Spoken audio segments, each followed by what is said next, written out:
時間，撥動琴弦訴說着昨天，穿過風沙，穿越千年的思念。未來還有多遠，我們會在哪裡相見？一切又回到起點。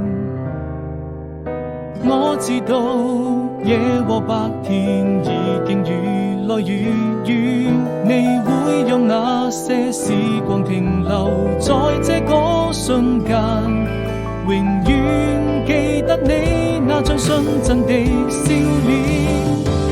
哪怕被風化成一片煙沙，在你耳邊卻多了一分牽掛。歲月啊，你一定是我今生最美的年華。